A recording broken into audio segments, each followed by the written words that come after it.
So excited because it's time for the June 2022 Sheetload of Cards sketch and project reveal. Hey guys, it's Beth. Welcome.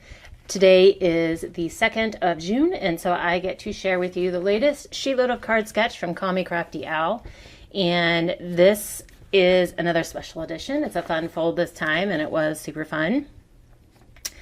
And if you aren't familiar with the Sheetload, basically Alicia, Sheetload, Call Me Crafty Owl, she creates a card sketch each month, also gives you a supply list and a cut list, everything you need to make a certain number of cards. And there is a collaboration team. We are all sharing our ideas and how we interpreted and used the Sheetload sketch this month. There is a hashtag up in the description box. I believe it's SLCT June 2022. If you click on that, it will also be in the description box below, but if you click on that, that will take you to a list of all of the participants in their videos for this particular collab team. So without further ado, so again, this was a fun fold and I decided to make two versions. I just used, I had a pack of like gold and silver cardstock, essentially, pattern cardstock that was in my stash. I don't even know who it's from anymore. I don't have the pad cover, but I thought it would be great for graduation and wedding. So I pulled it out and played with it. I also paired some black paper from my stash and some wedding themed paper and created a graduation set and a wedding set. So the fun fold is, it's still an A2 size card, but you have a smaller flap here that opens out this way, and then this flap opens out this way. So I did mine slightly different just for the fact that I used a black card base, and so I decided to mat all of my pattern papers on white because a lot of the patterns were dark and I wanted them to be able to stand out.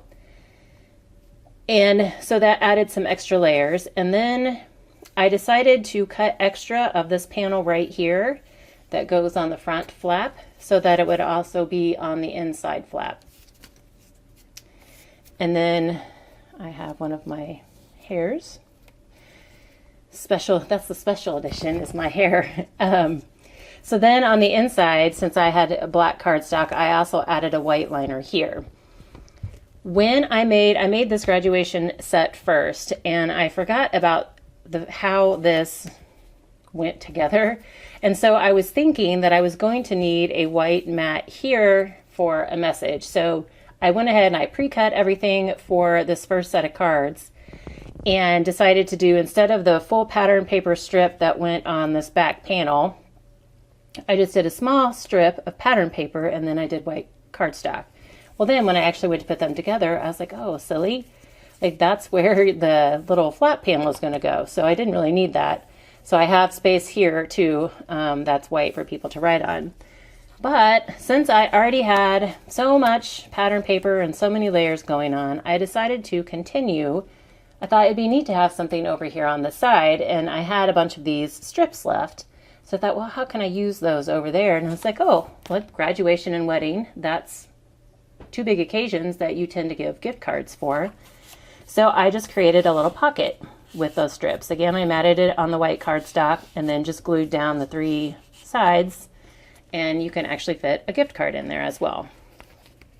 So you could even take this up a notch and add some type of like die cut or embellishment here. I like had so many layers going on here with my matting layer and my extra pattern paper, like I felt like I was good to stop there, but I was thinking that on some of my patterns like this one, it would be really pretty to have like maybe some type of embellishment there too.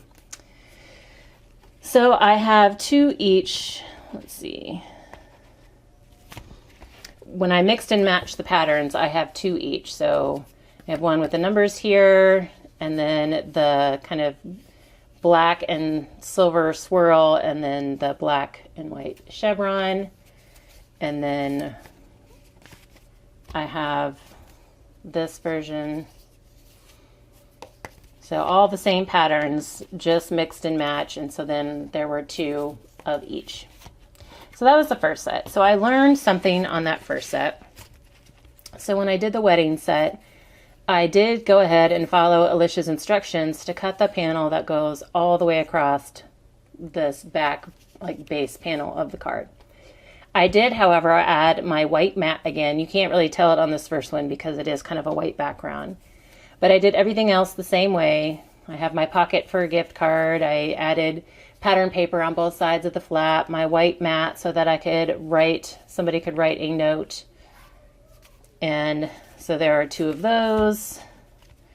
And then this one you can actually see the white mat behind the dark pattern there. And then this one.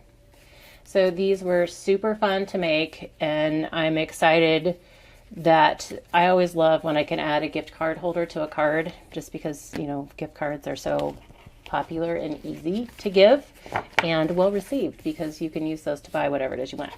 So I was excited to be able to add that, and then it was fun playing with all the different layers and the shiny paper and the silver and the black. So that was a lot of fun for me, and these went together fairly quickly, even considering the fact that I made 2 batches and had all those extra layers. They still went really quick. So I encourage you to check out Alicia's link below on how you can get the June 2022 SheetLoad if you aren't already a subscriber of her channel. And I hope you all have as much fun playing with it as I did. So again, please be sure to also click on that hashtag link either in the title or in the description box below so you can see more inspiration from the rest of the Collab team. And I thank you guys so very much for your time today and hope you all have a very crafty day.